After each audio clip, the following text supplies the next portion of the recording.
Yahoo Sports Fantasy Football Live is presented by Popeyes and powered by Ram Trucks.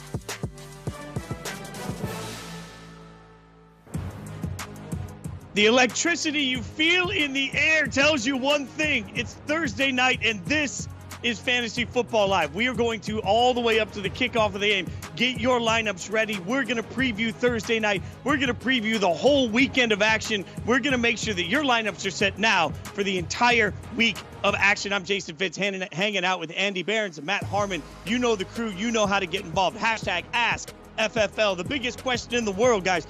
Who's bigger, the NFL or Taylor Swift? Andy, what is this really a debate? We can all agree Taylor Swift is bigger than the NFL, correct? I can't tell you how great it was that my hometown team just got pounded into dust last week while literally the most famous person in the world was aggressively enjoying every second of it on hand. So things are going well in my football world for sure. Harmon, are we a Swiftie over there, Harmon? Little haters gonna hate. Listen, I'm not going to hate on Taylor Swift. I'm not going to be the guy that comes here and be like, actually, this extremely popular artist is really bad, and this is why you should know that. No. Listen, some of her stuff comes on. I'm probably getting down to it. I mean, am I seeking it out? No. But if it's on, I'm into it. I'm happy that she's got this whole thing going with the NFL. There's been nothing better than, seeing Swifties out there, try to figure out football.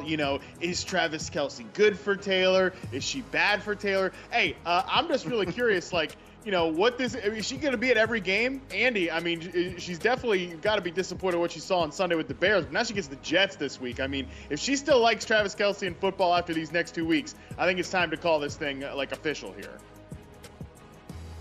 Yeah, I'm just glad she's not following the Bears around the country. I'm glad she's the Jets' problem this week. I mean, let's be honest. She's bigger than the NFL. The numbers show she's bigger than the NFL. These are all true things. Also, if you write the headline, gloriously famous pop star goes to NFL game, I don't know why we care. I'm just saying, I'm just not, I don't really care who she dates, who she doesn't date. What I do care about, a couple of things. One we'll get into later, a little gloating. That'll come later. I'm going to tease that. But for now, Thursday night football is what I care about because we have the Lions taking on the Packers. This is a big rivalry game. Let's get you the latest on Thursday night football. You see there, the Lions favored by 2.5. The over-under on this one, 45. Both teams come in at 2-1. But let's take a look at some of the injury board because I know everybody's had their eyes on what the injuries are going to look like. So obviously injuries will be a big part of this. As we look at the injury board for tonight, there are certain things that we do know right now. We know David Montgomery active, Aaron Jones active, Christian Watson active. So all of this gives us a little bit of an eye on what we're keeping an eye on tonight, Andy. Yeah, I got to start with the running backs, right? I feel like the past 2 weeks without Aaron Jones have taught us yet again that A.J. Dillon is not an appropriate one-for-one replacement for Jones. Past 2 weeks, Dillon has given us just under 3.5 yards per carry, 1 catch, no touchdowns. Jones was a wrecking crew in the opener, over 120 scrimmage yards, couple of touchdowns. He was the centerpiece of the offense. I expect that to continue tonight. And then David Montgomery, who has a history of beating recovery timelines, has done it yet again. You look back to week 1, he was the clear lead back. And I kind of expect that same scenario tonight, right? The Jahmyr Gibbs bros don't want to hear about that, but Gibbs was a pure backup in week 1. He played about 30% of the snaps. He didn't have the third down role. He didn't have the goal line role. Didn't have the 2-minute role. I think that David Montgomery comes right back into the situation he was in, and he's in a pretty good spot here against the Packers too. What exactly do the Jahmyr Gibbs bros sound like? Harmon, you've got the voices for us. Is there an impersonation for the Gibbs bros where they're give him the ball? Is that I'm just giving you kind of my idea? I don't know. I can't do Harmon's one voice that he does for every football fan and fantasy player, but I love it. Please, God, give it to us, Harmon. Give America what they want. Give it. Look, you always got to just do the same voice. Andy's right. It's just the number of running backs who have been drafted in the top 12 have always exceeded this points per game, and all situations are created equal, especially because I spent the 3rd round pick. Yeah, it's always just that kind of stuff. You just swap in the words in and out. That's a delight. Okay, now that you've made my heart happy, make everybody else happy by giving them something you're looking for in this game. Yeah, and I'll transition to just my normal voice here for this part. Jordan Love. I've got my eyes on Jordan Love tonight because when you look at him so far, he's been really efficient, not super consistent, and he's done this without his best weapons so far for the balance of the season, for the most part here. Jordan Love right now is number 3 in EPA per play among quarterbacks. The only guys who are ahead of him, obviously Tua, running that freak show offense down there in Miami, and number 2 is Brock Purdy. And I actually think he's in a similar situation here.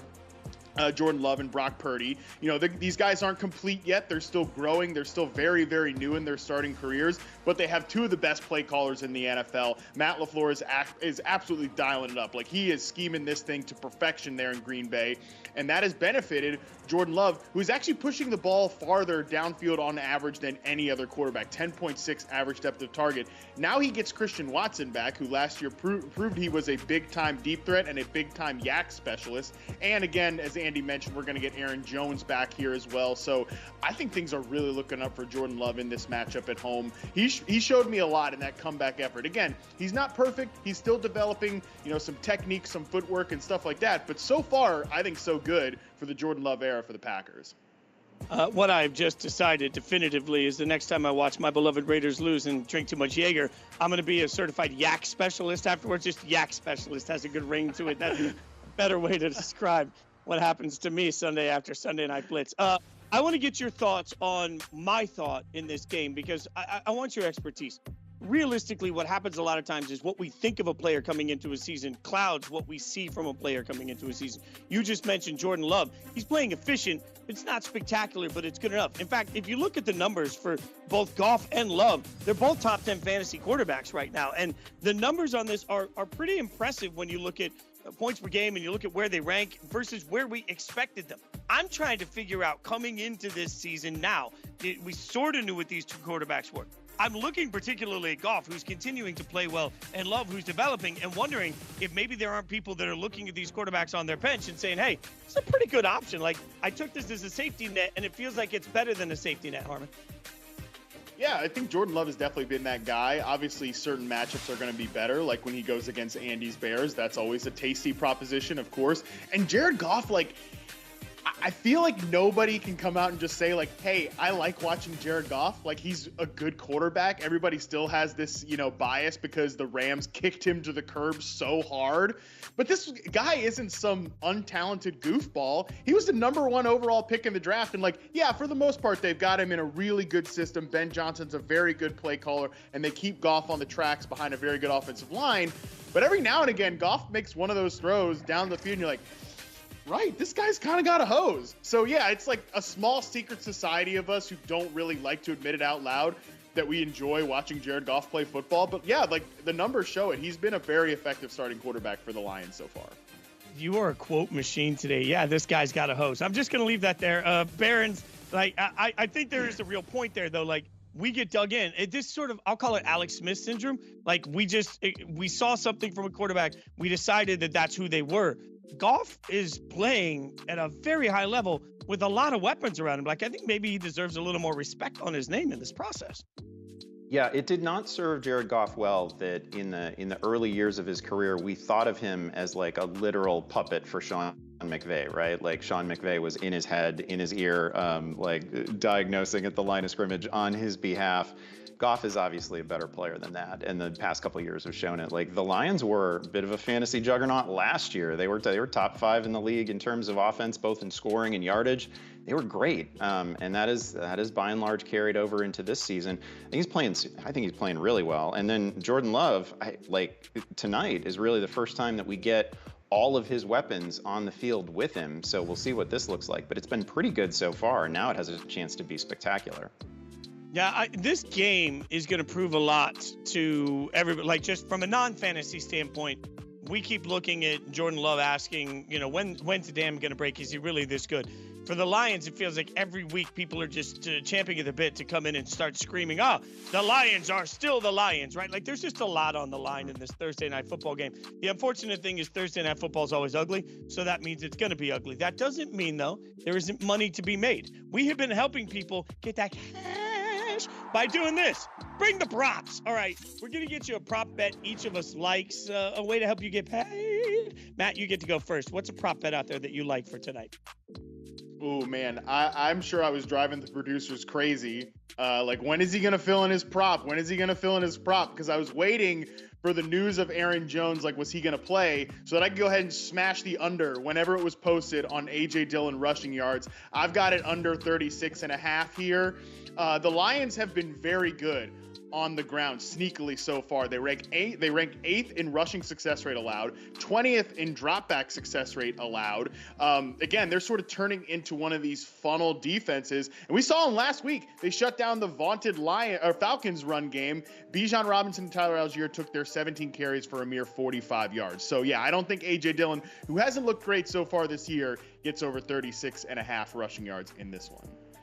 Okay, I like that prop a lot. I'll give you one I've got my eye on. And maybe I've got my eye on this because of my own bias in life. Like in one of my keeper leagues where I was real aggressive, by the way, yes, I did pick up Achane in the first round. I was quite happy about that, right? Moved up, got Jalen Hyatt, was feeling good in my draft. But I thought I could sit there and fool everybody by grabbing Luke Musgrave. I didn't think anybody else would grab him. Somebody trades up ahead of me, gets him. I don't get him. All of a sudden, what you're seeing is exactly what I expected. He's playing really well. And there was this concept that it might take him a minute to pick up the professional game. No, he's playing really well. And the Lions give up a ton of yards to tight ends so far this year. So looking at that 35.5 receiving yards for Musgraves, and again, I always expect the worst out of Thursday Night Football. So now I'm just going to have dump off passes to a tight end where I'm trying not to get murdered if I'm the quarterback. And in the meantime, I'm doing it against the defense that's giving up a bunch of tight end yards. I like Luke Musgraves to get over this 35.5.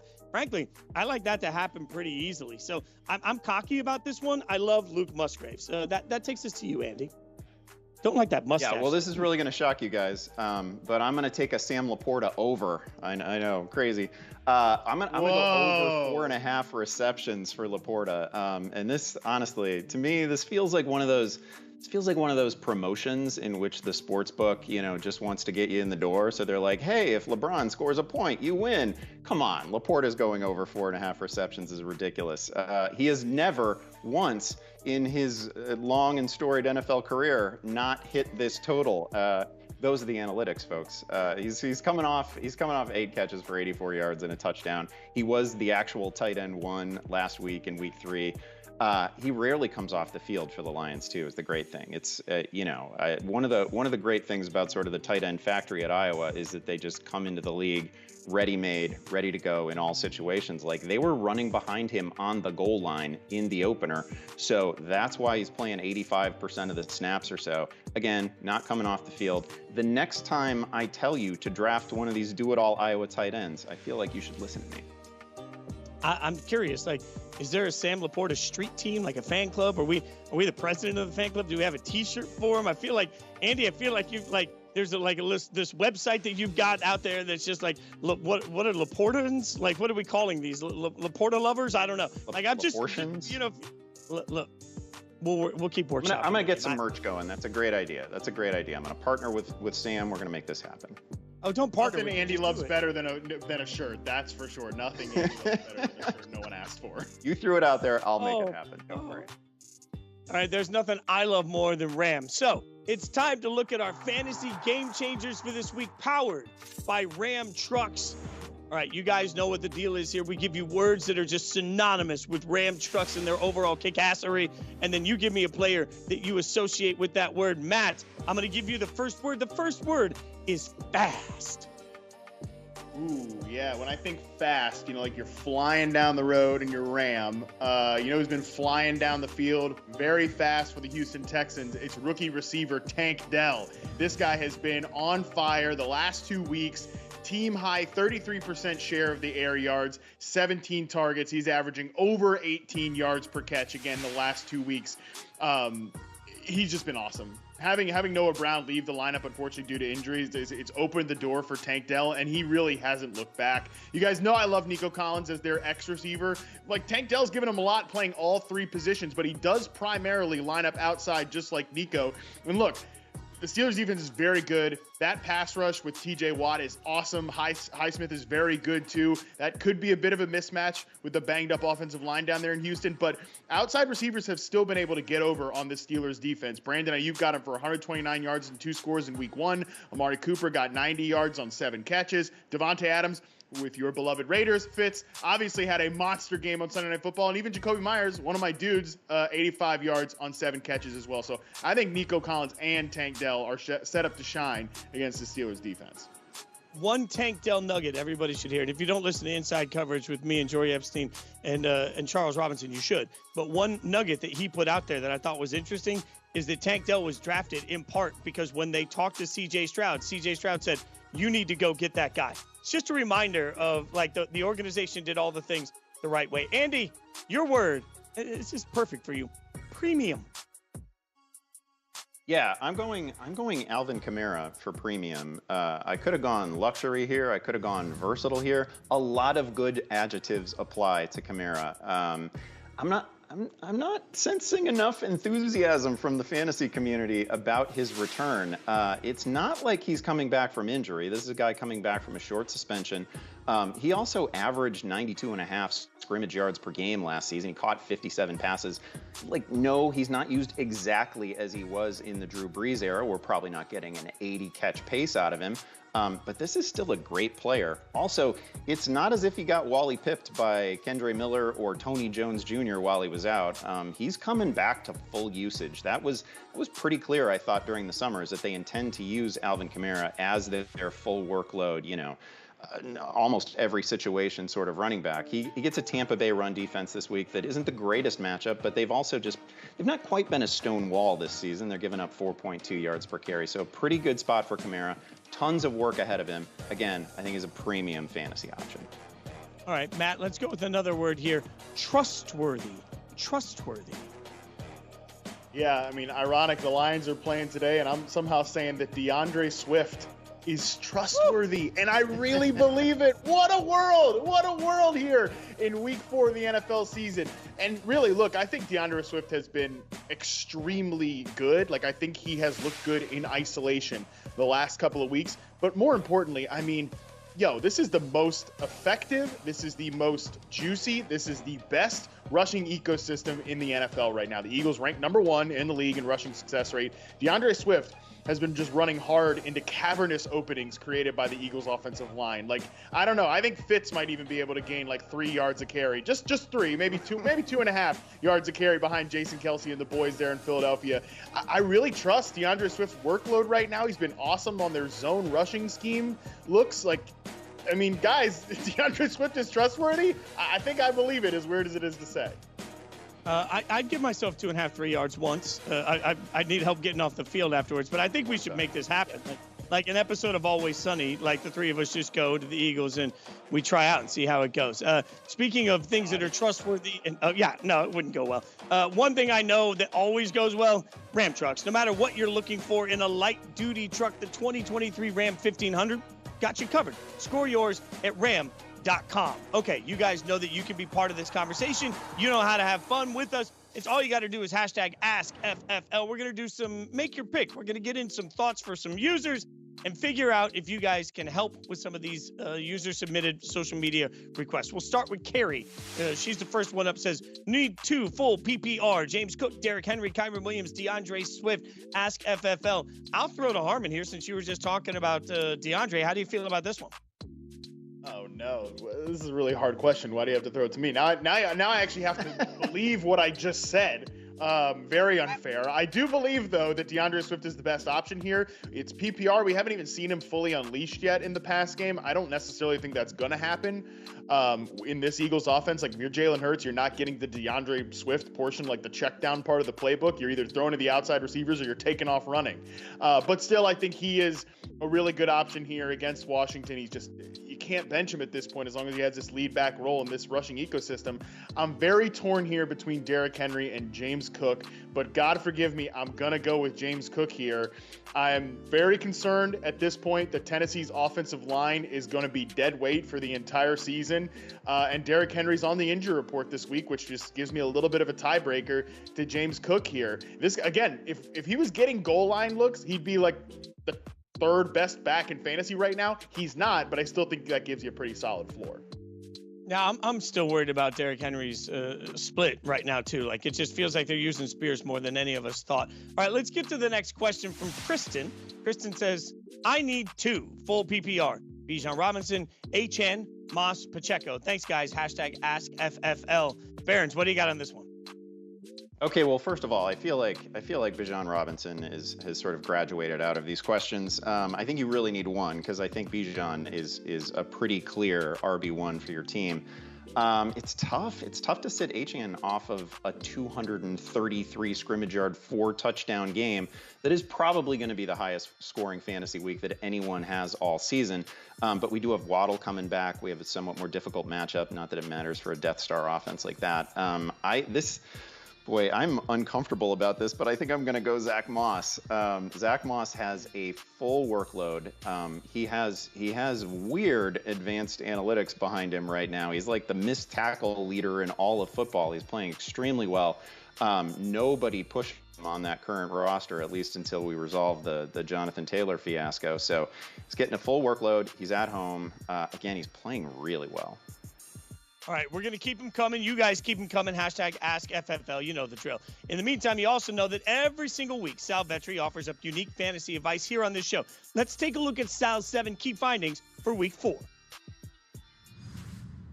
Welcome back to the key findings for week 4. And hey, I'm happy to have you here. Let's dive in. Finding number 1 is the best spot of the week. And this takes us to Miles Sanders, who quietly has one of the best roles in football. And through 3 games, he leads all running backs with 18 targets. We are currently getting the workhorse usage out of Sanders that we were promised multiple times this offseason. Sanders has played 61% of the Panthers snaps and averaged an elite 19.7 opportunities per game. Now this week, Sanders is going to face the Vikings' 27th ranked run defense. He's a must start, and he's actually a top 5 projected running back for me. Finding number 2 is the sketchy spot of the week. And this takes us to the Browns running back Jerome Ford, who in his debut as the starter last week played 55% of the snaps and had over 19 fantasy points. But there are a few concerns here. First, Kareem Hunt, in a game where he was on a snap count, saw 36% of the non-garbage time opportunities last week. And the second issue is his matchup is brutal this week against the Ravens' number 2 run defense. Baltimore is allowing just 3.7 total yards per touch to opposing RBs. To make matters worse, this game has the lowest projected total on the week at just 41 points. Finding number 3 is something to watch. And what you want to watch is the rookie out of Seattle, Zach Charbonnet's usage. And this usage has been easy to overlook because Kenneth Walker ranks 3rd in running back fantasy points right now. But Walker has actually seen his snaps decrease for 3 straight games. He only played 49% of the snaps last week, while Zach Charbonnet, the rookie snaps, have increased each week. In week 3, Charbonnet played 44% of the snaps and handled 100% of the 2-minute offense for the 2nd straight game. And believe it or not, Charbonnet has been twice as efficient as Kenneth Walker on the ground this year. This is still Walker's backfield for now, but Charbonnet should not be available in 45% of Yahoo leagues. Finding number 4 is a player who is trending up. And this player is Breece Hall, who is slowly emerging at the exact same time the doctors predicted he would. Hall saw significantly more usage in week 3, playing 48% of the snaps and handling nearly 60% of the rushing attempts. Now, it's not quite full steam ahead for Hall because the Jets are still using 3 RBs. But here's the good news. Hall's usage is actually trending up. And now this week he's a 14-point underdog to the Chiefs, so that's not great, but he has awesome matchups moving forward. He'll face the Broncos, Chargers, Raiders, and Giants run defenses that all rank bottom 10 as of now. Finding number 5 takes us to the pickup and play of the week. And this isn't a sexy option, but it's Matt Breida, who saw great usage in week 3. With Saquon out in week 3, Breida played 80% of the snaps and handled all of the 2-minute offense work. Now, his stat line wasn't crazy, just 18 total yards on 7 touches. He did find the end zone, but this was against the number 1 defense in the 49ers on a short week. This week, he'll face the Seahawks' 20th ranked tackling unit, and this is the 2nd best game environment of the week with a total of 47 points. Saquon Barkley admitted to suffering a high ankle sprain, which typically takes 3 weeks to return from. If he's out, you can start Breida. Finding number 6 is do not panic. And you don't want to panic over Ramondre Stevenson despite his interesting usage from week 3. Stevenson saw a season low 65% of the snaps and did not play any of the 2-minute offense snaps. Now, despite this usage, he still earned 22 opportunities in a bad weather game against the good Jets defense. But it was actually Ezekiel Elliott whose usage increased, playing a season high 38% of the snaps and earning 87 yards on 17 touches. But if you watch this game, Ramondre Stevenson had a key drop in this one, so maybe that's why he lost the 2-minute offense snaps, because before this, he saw 95% of that usage the past 2 games. Overall, Stevenson is still playing 71% of the snaps this year and averaging an elite 19.3 opportunities per game. Finding number 7 is the new number 1 overall wide receiver. Keenan Allen is my number 1 projected receiver for this this week, and he's a top 10 player the rest of the season. Keenan Allen has earned 33% of the Chargers' targets this year, top 3 in the NFL, and that includes Mike Williams playing 8 quarters. Now, it's difficult to say that Allen's usage will increase with Mike Williams out for the year because he just saw 20 targets, but if anything, it will become more consistent. And since Justin Herbert took over in 2020, Keenan Allen has played 5 games without Mike Williams and averages 15.7 fantasy points in 10 targets per game. So these are the key findings for week 4, and all that you have to do now, like you do every single week, is take this information and smack around your league mates with it.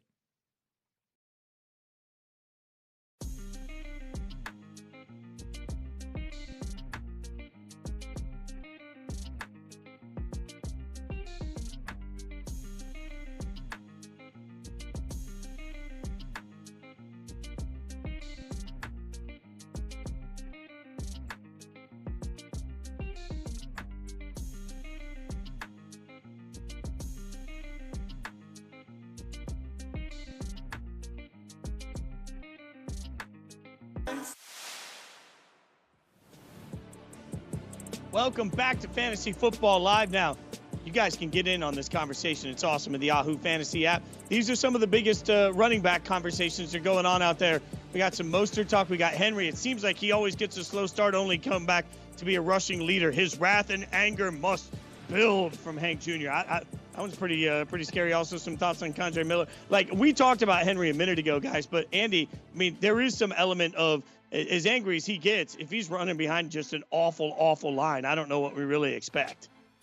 Yeah, listen, if you're not concerned about that entire offense, then you're not paying a lot of attention, right? Because if the offensive line just fails week after week, then the whole house of cards can fall. And Derrick Henry's not impervious to that, especially an injured version of Derrick Henry. He's dealing with a toe issue right now. That's a concern. Wonderful player, incredible career. There's nothing more fun in the NFL than watching Derrick Henry stiff arm somebody like in the open field. That's as good as it gets. But he's not really getting a lot of open field opportunities right now because the line isn't clearing anything for him. It's a tough spot. And then, as you mentioned earlier, Tyjae Spears is playing kind of an uncomfortable amount, and that might be injury related. It might just be that they want to reduce wear and tear. But man, he's facing a lot of headwinds right now, most of them from within his own team. Yeah, the most uncomfortable thing is just watching that Titans offense right now. I'm just saying, okay, so let's help everybody here and just remind everybody early, Harmon. Like, early is the key word, because this weekend starts the 3 straight weeks of London games, 9:30 a.m. Eastern, 6:30 a.m. on the West Coast, right? Like, you got to get up early on Sunday. You got to get your lineup set on Sunday. Hey, this is an early game, so everybody needs to start thinking about this one early. And Harmon, when you look at that London matchup and you got the Falcons taking on the Jags, what are you looking for in that one?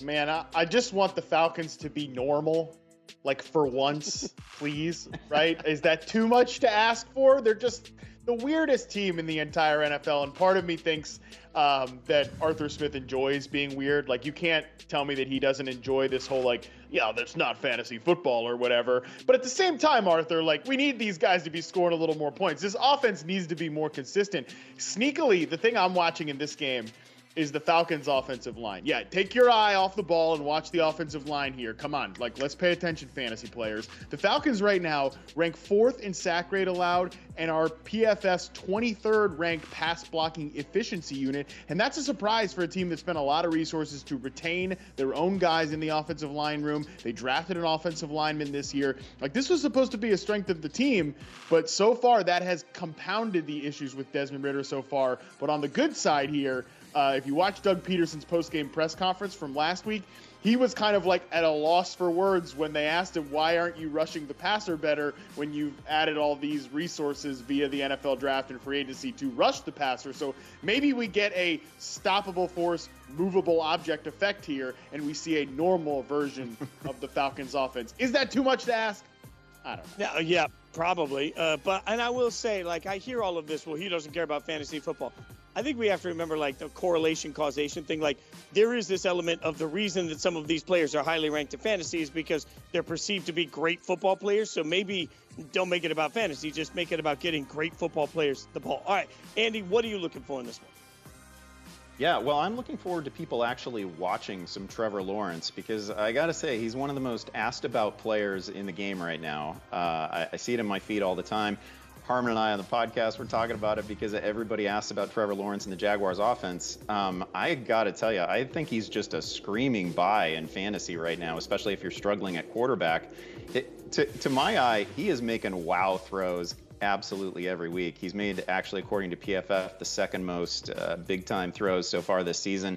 That guy's got an arm, and he has been fun to watch. The problem so far, one of the problems, is that Jacksonville receivers have 9 drops on the year officially, 4 of them by Calvin Ridley, several of which, had they been caught, would have us all feeling really great about Lawrence. I think he's playing extremely well. You look at 2 weeks ago against Kansas City, Jacksonville receivers had, I don't know, 4 or 5 like college touchdowns where they got 1 foot down in the end zone, couldn't get the other foot down. So I think this is noise right now, and I think we've got a really good chance of a Trevor Lawrence breakout here.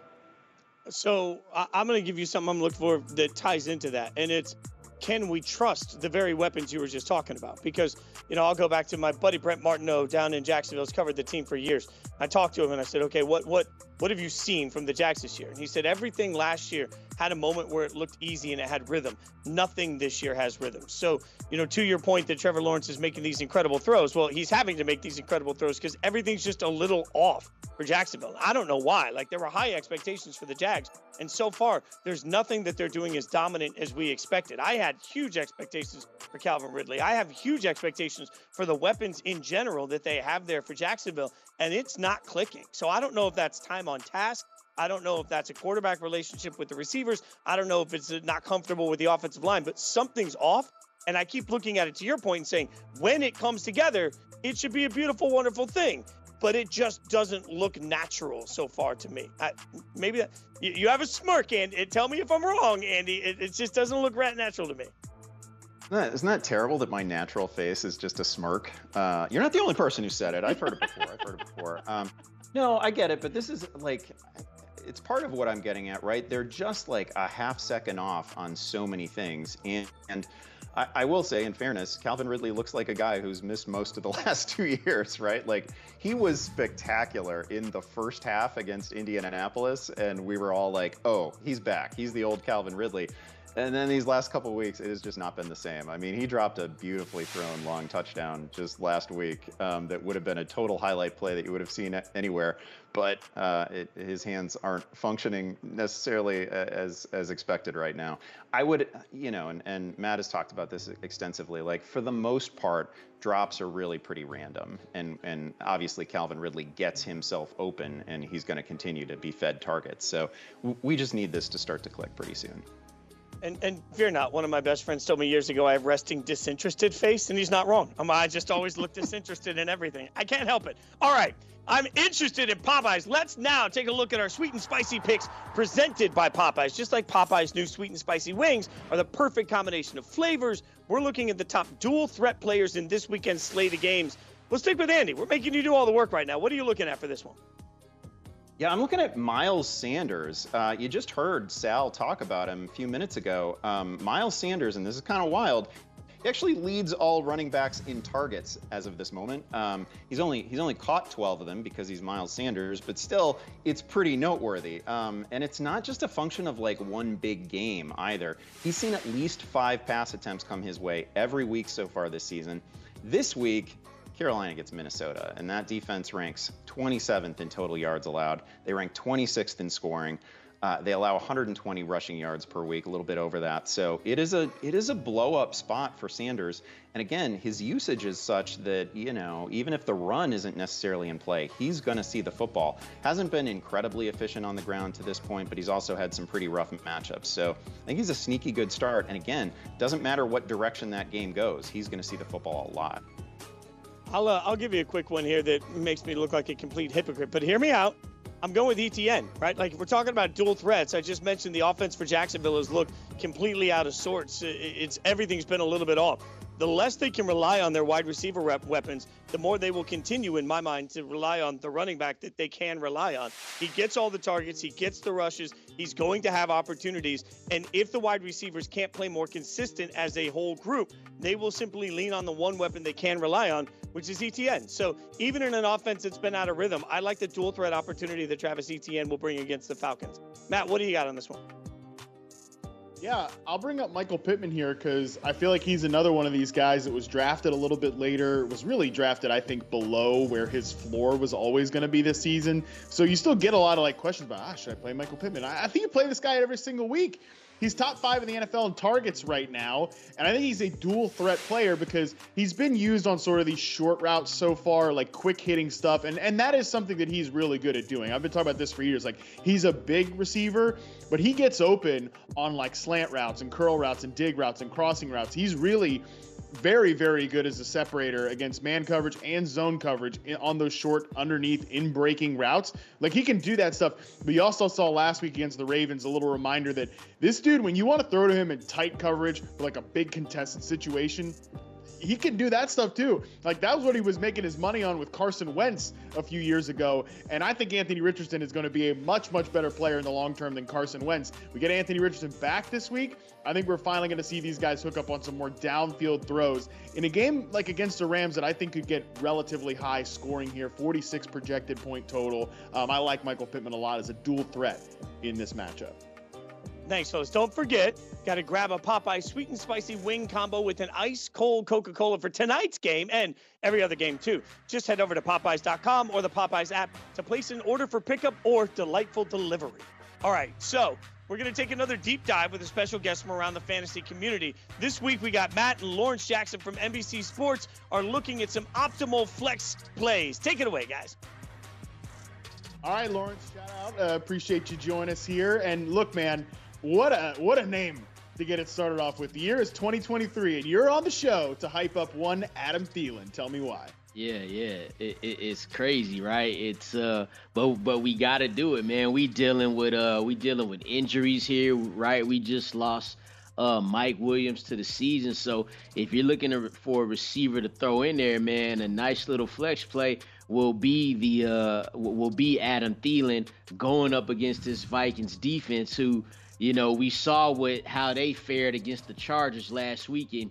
You got Thielen coming off 2 straight weeks where he's seen at least 10 targets. He's got 18 receptions, 199 yards, and 2 touchdowns in his past 2 games. So he didn't get off to a fast start, but, you know, the last 2 games he's been doing good, and he's done it with Bryce Young, and he's done it with Andy Dalton. This week, he'll get back the rookie and Bryce Young, so he should be ready to light up that Vikings defense. And on a lower scale, too, I would even say DJ Chark. Hey, look, a little revenge for the old man Adam Thielen here in Week 4. Lawrence is calling it out. They said, Lawrence, like, you let me go for Jordan Addison. I'm about to show y'all something right now. Love to see it. Well, hey, I know you know ball, and that's why you've got Jacoby Myers here. I love Jacoby Myers. Big fan of him as a route runner. Tell me why you like him here in Week 4. Yeah, well, again, like how I just talked about this Vikings defense, well, there's a team who's right on par with that Vikings defense, and that's the Chargers defense, who we saw them against the Vikings. An incredible shootout there, right? Now, there's gonna be a little worried. There's a little worry there if there's no Jimmy G, but you know, Jimmy G's Jimmy G. Jimmy G just threw 3 picks, man. So Jacoby Myers here, he missed week 2, but in week 1 he came out gangbusters, 2 touchdowns. Missed week 2, comes back and has another nice game. In the 2 games that he's played, he's seen at least 10 targets, right? And so in those 2 games, 16 receptions, 166 yards, 2 touchdowns. And think about this too, Matt. This game between the Chargers, we know they could score, but then we're talking about the Raiders, right? The over-under on this game is 47.5. So Jacoby Myers is gonna have room to eat here as well. But they might not win the game, but he gonna do his numbers. Yeah, there's no chance they win the game, that's for sure. And hopefully no Raiders fans are sharing the show with us here. I don't know if there are any, but yeah, again, I love the overlap there between the skill set of Jimmy G and Jacoby Myers. And Lawrence, look, the football gods have been too cruel for us already. Like, we don't need to be seeing Brian Hoyer starting games right now. Yeah, no, that's just, you know, that's a story we've seen all too many times, and that actually would bring down the value for both of these receivers, him and Devontae Adams, a little bit. but not too much, because again, we're dealing with Jimmy G here, but Jimmy G is a long-time starter, and no matter how many interceptions he throws, that doesn't affect our receivers. Hey, the football gods have shined on Zach Moss so far. This guy's been getting a ton of opportunity with Jonathan Taylor on the shelf.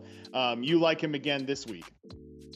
Yeah, definitely. Against the Rams, who are, middle of the road when it comes to giving up fantasy points to running backs, but that's okay when you're Zach Moss and you've seen at least 22 touches in the first 2 games you've played this season. Of course, he was out week 1. He comes in week 2 and is immediately the workhorse back there, like you said, in the absence of Jonathan Taylor in his 2 games. 1 game, 107 yards for scrimmage.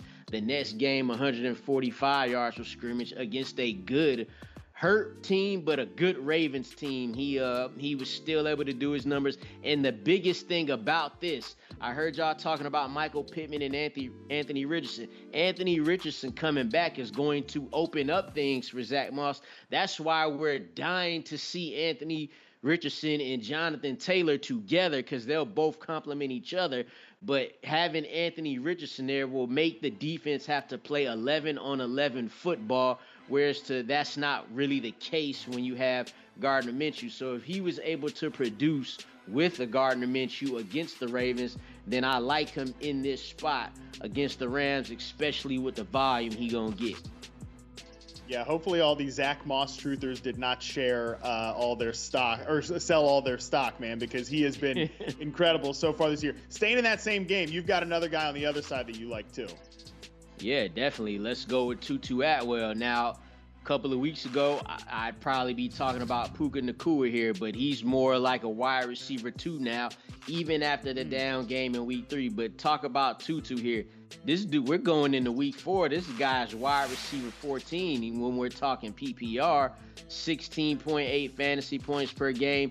Furthermore, this team really hasn't been able to run the ball. While Kyron Williams has gotten the volume as the number 1 back, they haven't been efficient, and they're not gaining adequate yards. They're throwing the ball. Matthew Stafford is throwing it 42 times per game in these first 3 games. And as you saw, they're getting him involved also, not just the receiving game.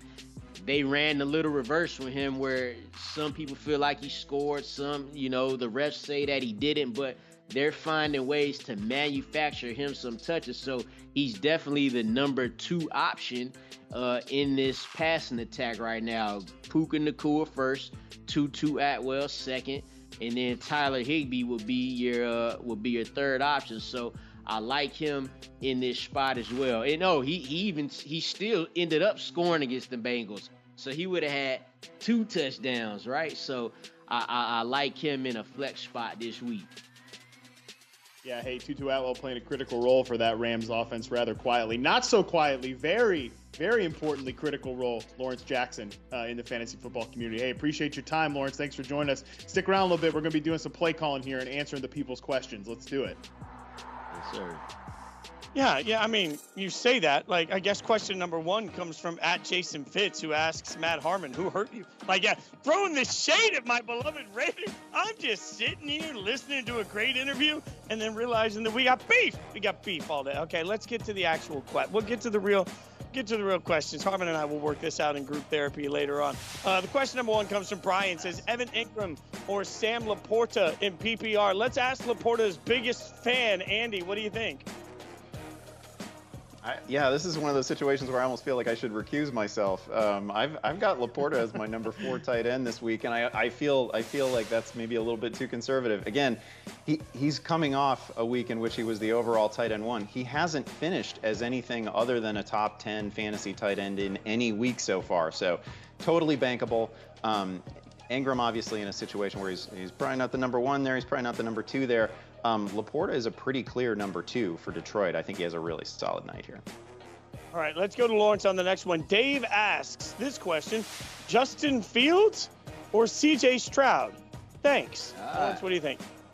Didn't think we'd be answering this question, especially this early in the season, but I'm going to actually go with Justin Fields right here. They're facing the Broncos. The Broncos are the worst defense against quarterbacks in fantasy. If Justin Fields can't get it right and get something going against the Broncos, then we really in trouble. So I'm going to go Fields. All right, let's get the next one over to Harmon. This one comes in from Chris. This is a deep philosophical question. Are Breece Hall, Terry McLaurin, and Jerry Jeudy droppable at this stage, or should we stash them for potential resurgence later in the season? Yeah, very deep philosophical. This is the stuff that the ancient Romans were trying to kick around back in the day. And here's the deal, man.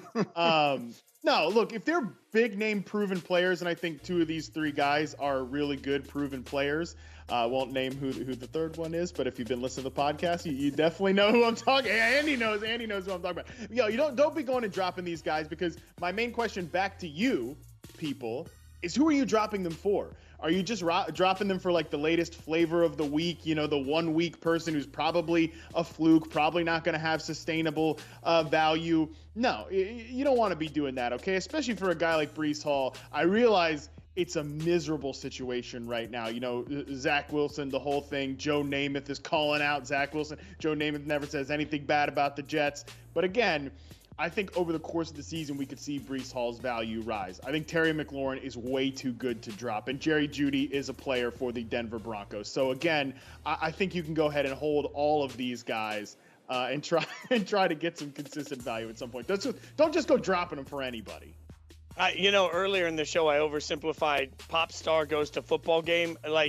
Really, we could just take the Joe Namath quote and simplify it. Like, guy that used to play football and is old and is a fan of the Jets yells about current team. I don't know why it's such a big deal. I'm just saying, now that Jets fans will get my menchies. Let's get to the next one. This one goes to Lawrence. Comes from Black Mamba. Says, Matt Breida or Tyler Algier? What do you think? Start, sit.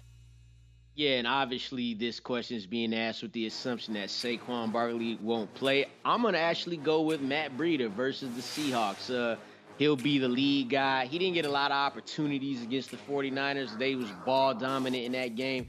Tyler Algier working behind Bijan Robinson. So just give me the guy for this week that's going to get more touches. So I'll go with Matt Breida, gritting my teeth at that. Yeah, not all these questions are pretty. We'll let Andy take the next one from Eric. Week 4, should I start Jerry Jeudy or Mike Thomas at flex? Yeah, this one not especially pretty either. And to Matt's point on Jerry Jeudy, I think if he doesn't do something for you this week, then perhaps we can have a conversation about whether we can unload him. But man, the matchup against the Bears is just too tantalizing.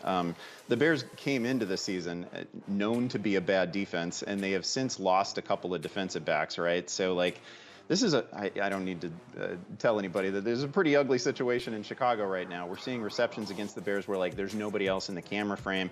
I expect Jerry Jeudy to have a big week. I expect Russell Wilson to have a weirdly big week in this one. I just don't think the Bears can stop an opponent right now. So I'd go Jeudy here. All right, let's get one more in here from Mitch. Mitch asks, after losing Mike Williams, I'm faced with starting either Tank Dell or Jacoby Myers as my wide receiver 2.5 PPR. This is interesting to me because, Andy, you've had positive things to say about both of them. So who would you start? Yeah, like this is not a problem. I mean, I know people are really wringing their hands over the Mike Williams dilemma, but if your options are Tank Dell or Jacoby Myers, you, sir, do not actually have problems at all.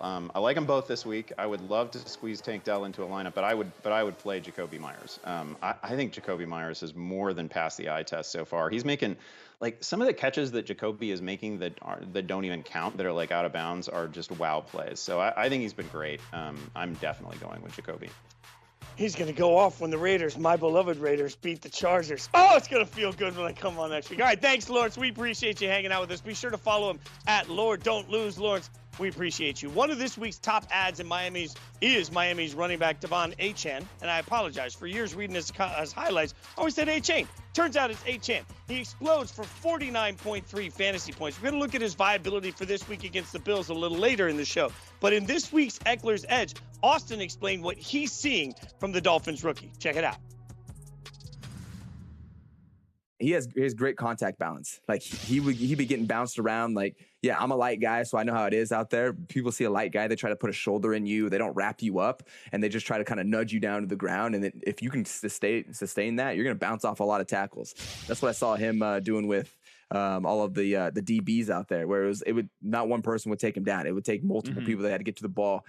He wasn't just going down on first contact. And so, yeah, if you got speed, man, and which is what their entire team's built off of.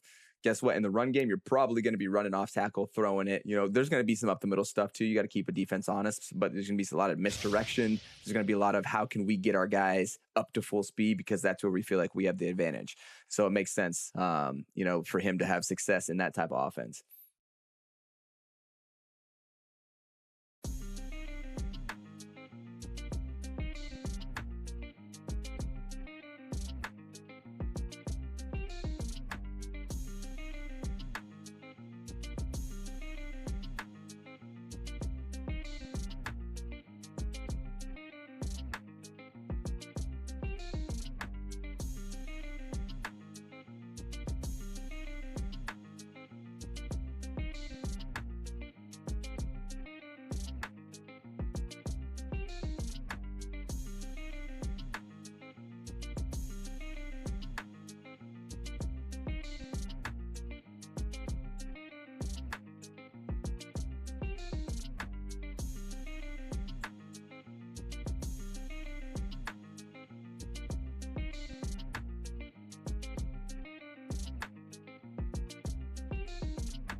Welcome back to Fantasy Football Live. We're going to take a look at the injury report here coming out of practice today to see who we're monitoring for the weekend. We'll get to some of the biggest names here. Jalen Waddle, his cleared concussion protocol today, will return versus Buffalo. Austin Eckler, who you just saw on our show, ankle limited in practice, still questionable against the Raiders. Debo, ribs and knee, hasn't practiced this week. Tyler Higbee dealing with an Achilles injury. He's still unclear on whether or not he's going to play. So when you look at this list, Matt, is there somebody that stands out to you that's sort of panic mode for fantasy players? Well, I think the Debo stuff is pretty concerning. Hasn't practiced yet, whereas Waddle, he's cleared. I feel really good about him against a zone-heavy defense. I think Austin probably has maybe a 50-50 chance to play. I know he really wants to get back out there. But Debo, I think is the one that's really concerning here. And we know that if one of these guys in San Francisco is out of the mix, like the other two, Brandon Ayuk and George Kittle in this situation would be top 10 plays at their positions. Yeah, we'll keep an eye on that, obviously, as we keep going. And again, the reminder, there is a London game this Sunday. You must set your lineup earlier than you expect. I'm just going to remind everybody as we take you all the way through to kickoff here today. All right, let's get to the rookies, because every year there's a ton of hype around rookies in the offseason. We want to take a look at how these players are faring for fantasy purposes in our rookie report card. Guys, were we happy about report cards as a kid? Parents, were you, excited on report card day, or were you nervous? No, report card day was not an exciting day for me. I was not that kid. It was usually fine. Sometimes we had to delay the delivery a bit, but they went okay. Harmon, you were shaking your head. Not a report card guy? No, see, obviously Andy went to school when we were still chiseling on rocks, and drawing on the cave walls. So, he could potentially delay his parents finding it. For me, who's a younger, more sprightly, guy than Andy is, the report cards were going on the computer back in my day. So, my mom was literally seeing the grades, for current projects that were going on. That was not a good time, buddy. No, report card day sucked. Every day sucked. Because my mom, shout out to her, the best mom alive. Apologies to all the others out there. The best mom alive, the best mom ever. She was checking in on your boy, basically daily on what was going on in school, which was not so good for me. Thank God this job worked out, because I don't know what the hell I'd be doing otherwise. Yeah, by the way, I typed my papers in high school on a typewriter because I'm also old. But the advantage that Barons and I had being old is that we could doctor our report cards, all right? That was the advantage back then. You could take that letter if you had good handwriting. You could change that thing. All right, can't change these grades. We're going to give out some grades, and we'll start with one of the most talked about quarterbacks right now for his efficiency and proficiency so far. Matt, give us a grade on C.J. Stroud. Yeah, I think you got to give C.J. Stroud a grade that my mom never saw for me, which is a big fat A+ so far. Because you look at C.J. Stroud, he has been awesome. He's been awesome in like critical areas you want to see quarterbacks thrive. Like he's been really good in the intermediate area of the field. He leads all quarterbacks right now in passing yards between 10 and 19 yards. Like that intermediate area of the field, that's crucial for any quarterback to be really good there, especially a young guy. Then you put on the context that he's been doing this behind a makeshift offensive line. The run game hasn't been very good. Their defense has been sustaining cluster injuries, although I think they're out kicking expectations a little bit. And look, I love Nico Collins. I love Tank Dell. But these guys are not necessarily like household proven names or anything like that. So, yeah, I love the fact that C.J. Stroud has been playing this well. A+ for C.J. Stroud. I like that. We're giving out good grades. Andy, what do you got for Jahmyr Gibbs? Well, I was something of a talented underachiever growing up, so I can tell you that this profile gets C's. And I think that's what I'm going to give Gibbs here. So like the last couple weeks have been fine, right? He had an 80 rushing yard game. He had a 7 catch game. Those have been good. The problem we talked about at the top of the show, he doesn't have a defined role other than backup to David Montgomery. He has not clearly been the third down guy. He's certainly not the goal line guy. He's not the 2-minute guy. We need him to have some sort of responsibility that really feeds fantasy stats, and it hasn't been there yet. I think he's really good. He's forcing some missed tackles. Like the highlights that we get have been super promising. But again, you go back to that opener, and it was mostly the David Montgomery show. If we see that again tonight, it's a problem for Gibbs. If he can't get if he's just going to be a pure rotational runner, he really needs to get up to something close to a 50% snap share. Yeah, and by the way, part of that's going to be where he was drafted, and part of it's going to be as a running back, which means the clock starts the day you're there. Like, you got to start getting productivity out of him if you're not going to pay him, and that's real. All right, Matt, let's go to Zay Flowers, Baltimore wide receiver. What do you think? Yeah, I'm going to come down on a B here for Zay Flowers because I think Zay has been really, really, really good. You know, he's been getting some of those designed looks, but you also see him winning on like big boy downfield NFL routes.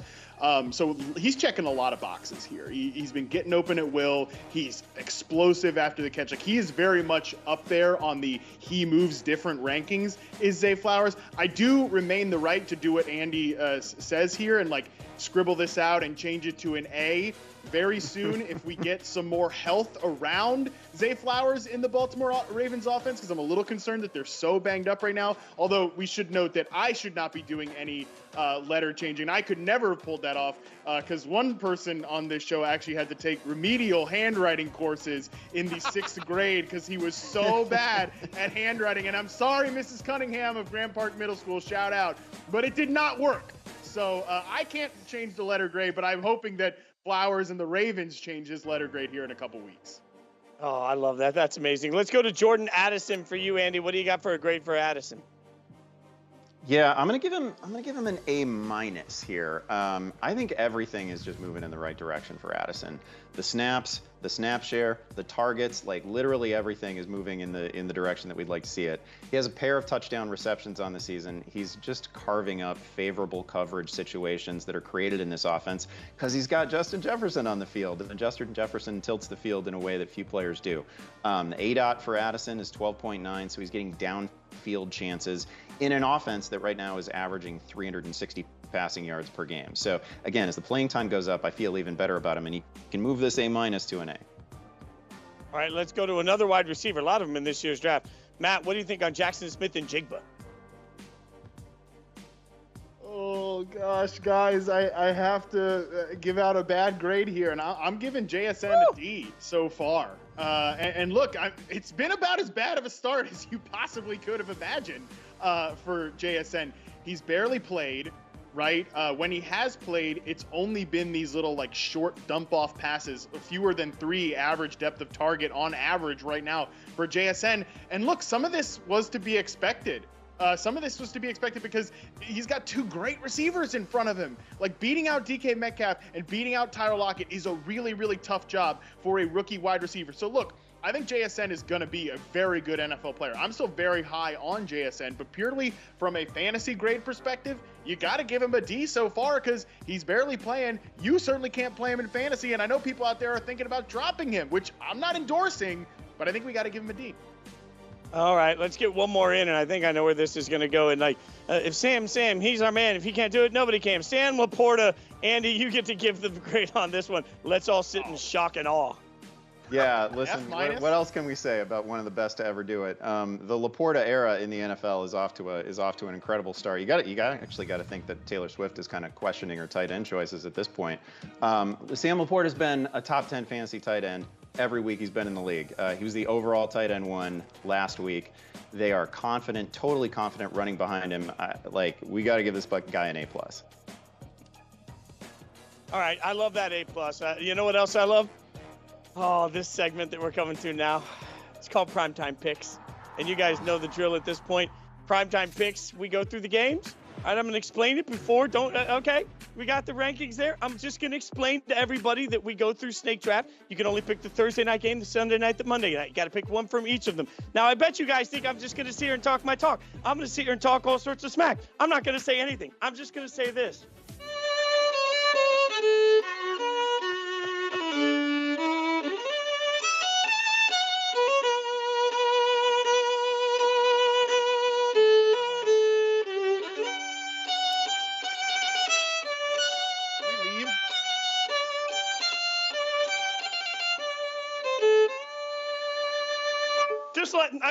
I'm not saying anything. That's all I have to say. It's a little We Are the Champions for you. That's all.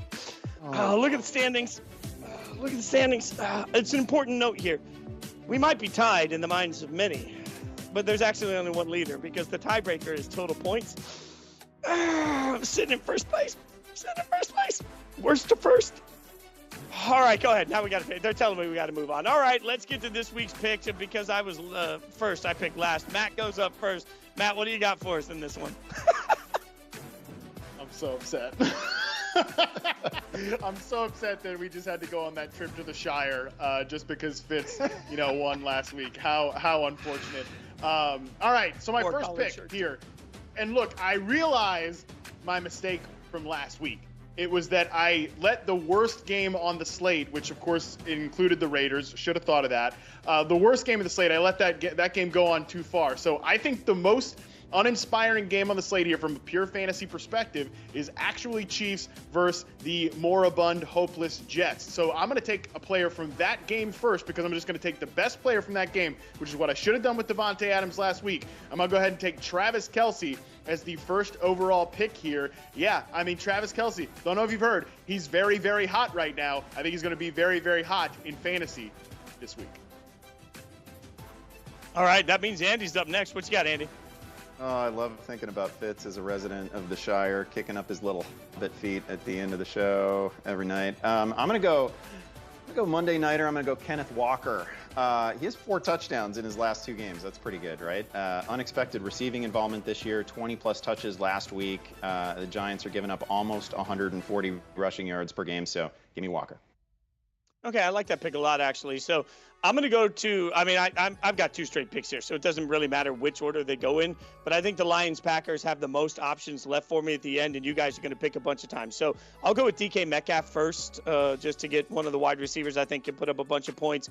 And then as I come around the corner, I'm going to do the same thing with the turn. Garrett Wilson. I know Zach Wilson sucks, but I got to get somebody out of the Sunday Night Football game. I don't trust any of the receivers for the Chiefs. I just barely trust Garrett Wilson. I feel like if Zach Wilson could just get one ball thrown to Garrett Wilson near the end zone, I'll score some points. So that's the way I get to DK Metcalf, Garrett Wilson back-to-back. Those are my picks. Andy, what do you think? All right, in the probably shocking pick of the night, I'm not going to take Sam Laporta from the Thursday night game. Instead, I'm going to go Aaron Jones. Full endorsement of Aaron Jones tonight. He's returning. He's desperately needed by Green Bay, given how little the Pack has actually gotten from its backfield these past 2 weeks. Jones has been a top 12 fantasy running back in each of the past 4 seasons, and I expect him to return to that level of play. All right, that means, Matt, you're up. You got 2 in a row. What you giving us? Fraud or coward? Which one describes Andy Barron's best after not taking his guy Sam Laporta? I'm going to take one of my guys. I'm on Ross St. Brown here from the Thursday night game. The dude's just a lock for volume every single week. We were worried last week. Oh, is he banged up? Does he have turf toe? Well, he just goes over 100 yards like it's no problem. Guy's awesome. He'll be my second pick here. And coming around in round 3, I will take Tyler Lockett. DK Metcalf on the injury report with he's got a little rib situation going on. DK Metcalf, a little questionable there. So yeah, the guy who leads the NFL in end zone targets right now, it's Tyler Lockett against a blitz-heavy man coverage defense. I think Lockett has a big game on Monday night. Have you seen his abs? Like his ribs respond to his abs. Like he'll be fine. All right, Andy, what do you got for your next pick? Well, we've already mentioned how dusty and ancient I am, so I'm gonna draft this team like I'm drafting a fantasy team in like 1997, and I'm gonna go running back. Give me Isaiah Pacheco against the Jets. He just handled 17 touches coming off injury in week 3. Actually has the 4th most rush attempts inside the 10-yard line so far this season. And that means I got the last pick. And here's the thing, above and beyond everything else, I think we can all establish I'm a troll, and I've been listening to Fantasy Football Live for weeks now.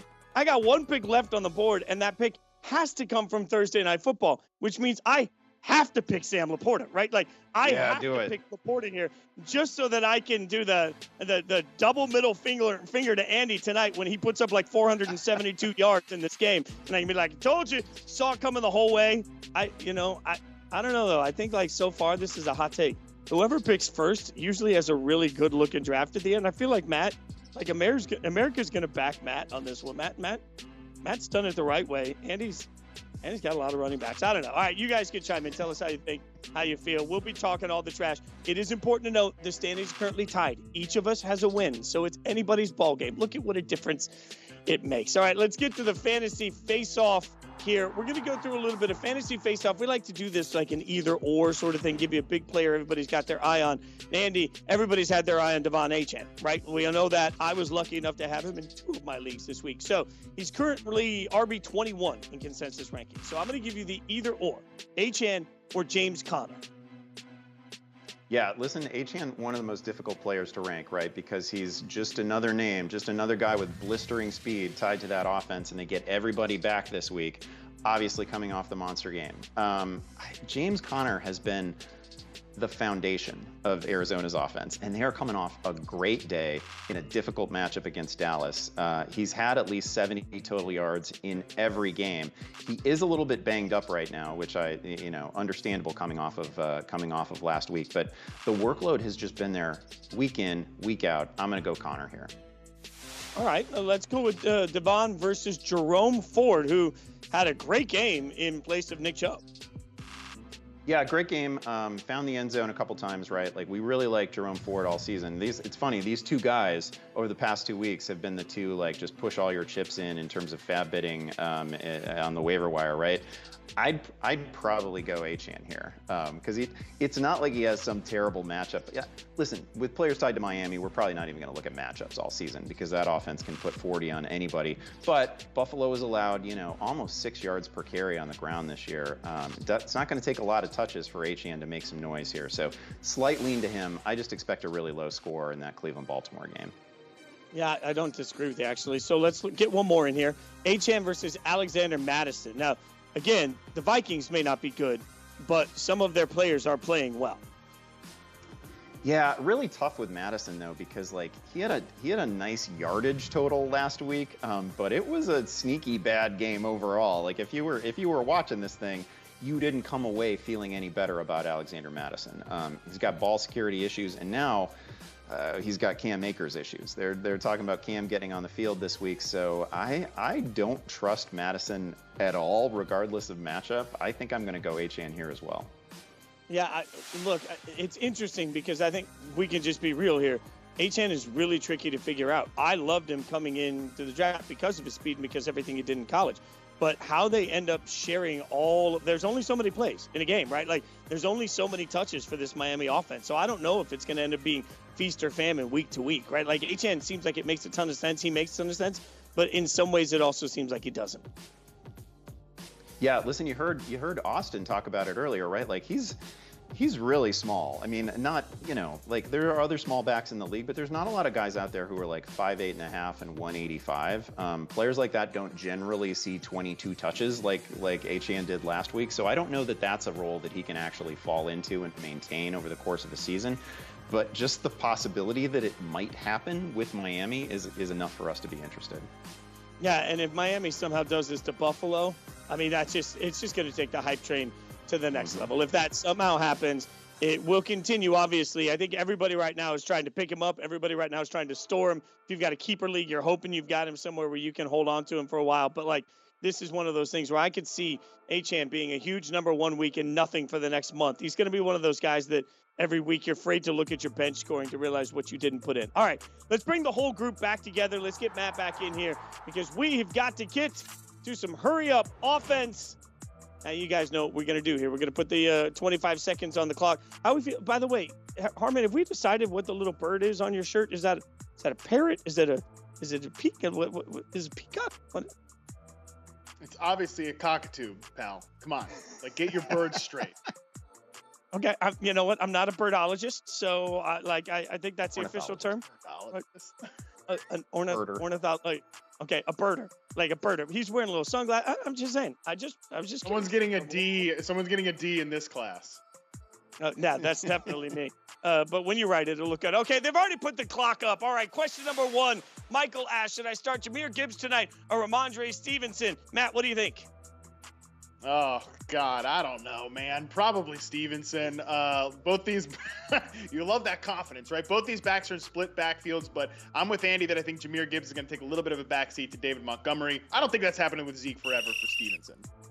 All right, let's get to the next question on the board. George asks, Zay Flowers or Adam Thielen? Andy, what do you think? Yeah, for me, this is Zay Flowers. By the way, had he been in my class tonight, he would have received an A. I've been super impressed by Zay so far. I think there's a pretty fair chance that they kind of use Zay Flowers as a little bit of an extension of the run game tonight. So I want him. I think he goes maybe 8 catches, 10 catches.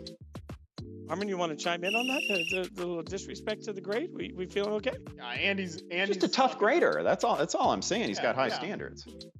Tough but fair. That's right. All right, let's go to Brandon here. Brandon asks, Waller or Ingram, non-PPR, #AskFFL. What do you think, Matt? Oh, Obi-Wan Kenobi. Your only hope here is that Darren Waller finally returns on his preseason promise. Look, I think the reality is the Giants have faced 2 of the 3 best defenses in the NFL, and the Giants, they get the Cowboys in week 1, they get the Niners last week. That middle game was pretty good for Daniel Jones and Darren Waller against the Cardinals. I think we chase that middle this week. Yeah, I still love Waller. I want to root for him every single week. All right, let's get to the next one. I think it's Shmiel. I'm sorry if I'm saying her name wrong. Kittle or Judy at the flex, assuming Judy's healthy. Laporta is my tight end 1. What do you think, Andy? Yeah, he is. Pandering. Of course he's your tight end 1. Obviously, he's your tight end 1. I love it. You know what I love even more is the 2 Iowa tight end formation. That's probably what I would go with here. Again, like any opportunity to not invest in the Denver offense, I'm probably going to seize that. All right, I don't disagree with that, by the way. Question number 5. I love just the inside jokes we got here. Ryan asks, Travis Etienne, James Cook, Kyron Williams, DeAndre Swift. Harmon, what you think? Oh, I think Ryan doesn't need to be writing into our show if he's built this running back room, okay? You seem like you got Seriously. some things going on here. Etienne's a lock. I think DeAndre Swift is a lock. I'm going to go James Cook a little bit over Kyron Williams because, yeah, Kyron Williams played every single running back snap for the Rams last week. It didn't necessarily go so well, though. Look, maybe it's a 2-man league. That's the only thing I can figure out. Jackson says, start Calvin Ridley, Tank Dell, or Gabe Davis. Andy, what do you think? Man, I love all these guys, and I wish I had your fantasy problems, Jackson. I'm gonna play Calvin Ridley here because he's been peppered with targets. Again, I think his quarterback is playing so well, and this has to go right pretty soon. Again, he's had a couple of drops. It's bad. We get really annoyed by players with drops. It's like the Dwayne Bowe thing from years ago, but Ridley's good. All right, let's get one more in here for Harmon. And this one comes from Brian Burgers. Love the name. Trevor Lawrence or CJ Stroud? What do you think, Matt? Oh, shout out Brian Burgers here. This one's tough.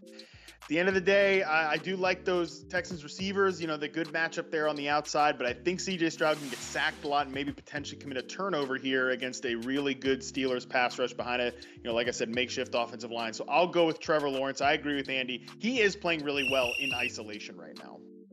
I love the fact that you two seem like there were a lot of eye rolling to each other. Seems like there's a little battles going on. I love this. We're only a quarter of the way through the season, and the heat is just coming off for both of you. I'm all in on this. I feel like I just get to take my natural spot in the universe as the disturber of all things, and I just get to stir you guys up. Let's see how it happens. That's one of the joys of hanging out with us every single Thursday, which, by the way, you should do 7 p.m. Eastern, 4 p.m.